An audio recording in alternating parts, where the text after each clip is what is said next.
तीर्थों पर गौरव की अनुभूति करनी चाहिए। ये तीर्थ वास्तव में जिन्हें हम धर्मस्थल कहते हैं, ये केवल धर्मस्थल नहीं है।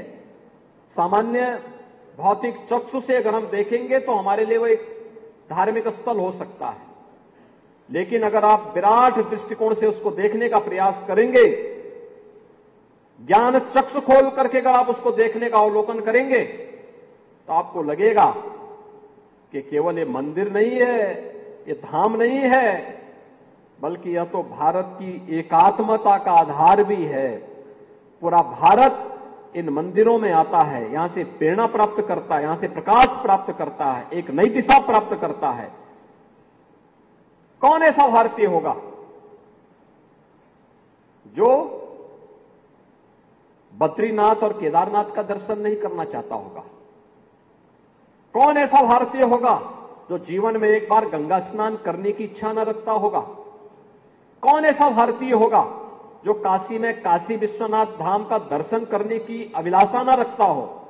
कौन ऐसा भारतीय होगा अगर वह राजनीतिक संकीर्णता के किसी दायरे में कैद होकर के नहीं है, तो जिसको अयोध्या में भगवान राम की परंपरा पर गौरव की अनुभूति न होती हो, जिसको भगवान श्री कृष्ण की परंपरा पर गौरव की अनुभूति न होती हो?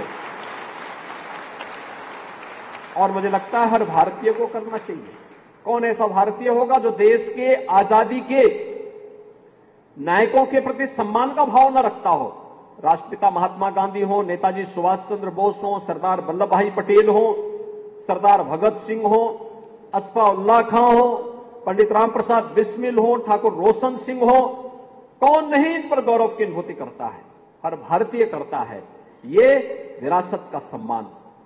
लेकिन चौथा है नागरिकों के साथ समान व्यवहार।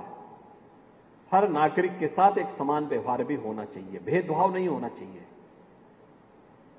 जाति के नाम पर, मत और मजहब के नाम पर, क्षेत्र और भाषा के आधार पर, अमीर और गरीब के नाम पर, जाति और लिंग के आधार पर कोई भेदभाव किसी के साथ न हो।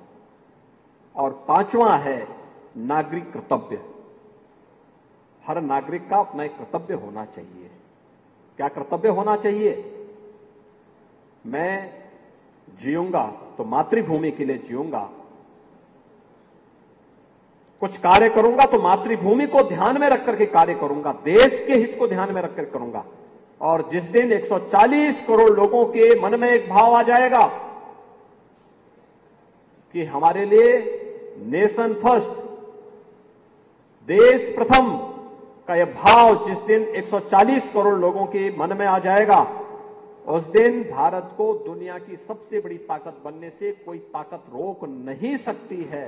और आज की ये संगोष्ठी उसी नागरिक कर्तव्य के साथ, प्रधानमंत्री जी के पंचप्रण के साथ आपको जोड़ते हुए उसी नागरिक कर्तव्य के साथ जोड़ने का आह्वान कर रही है।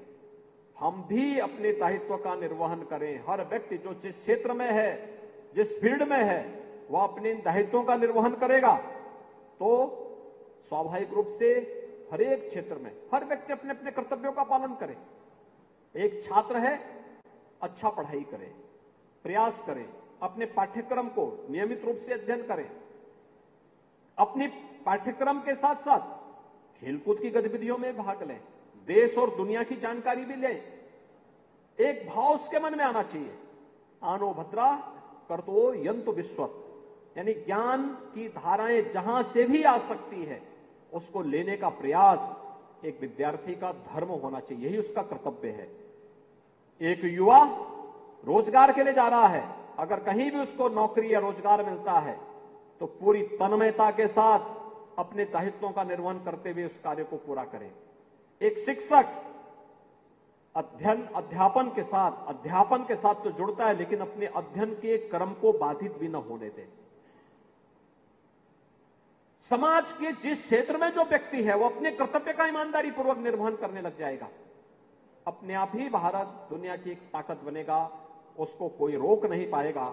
और आज देश के अंदर ये भाव पैदा हुआ है जिसमें हम सबका दायित्व राष्ट्र प्रथम होना चाहिए। राष्ट्र प्रथम, हमारा मत या मजहब इसके बाद। हमारा परिवार, उसके बाद हमारा स्वयं का अधिकार, उसके बाद चौथे नंबर पर इसका नंबर आएगा। लेकिन दुविधा कब आती है? जब हम अपने स्वयं के कर्तव्य को, स्वयं के अधिकार को सबसे पहली प्राथमिकता देते हैं और राष्ट्र को सबसे बाद में प्राथमिकता देते हैं, तभी समस्या खड़ी होती है। इसलिए हमें इसको घुमाना पड़ेगा और उसको नागरिक कर्तव्य के साथ अपने आप को जोड़ते हुए पहले राष्ट्र, फिर मत या मजहब, फिर उसके बाद परिवार और अंत में स्वयं के बारे में, यह बातों को अगर हम एक साथ मिल। नमस्कार, मैं हूं मानक गुप्ता। अगर आपको हमारा ये वीडियो पसंद आया हो तो इसे लाइक और शेयर जरूर करें और हां, हमें सब्सक्राइब और फॉलो करना ना भूलें ताकि आप देश और दुनिया की कोई खबर मिस ना करें। तो जुड़े रहिए हमारे साथ और देखते रहिए न्यूज़ 24।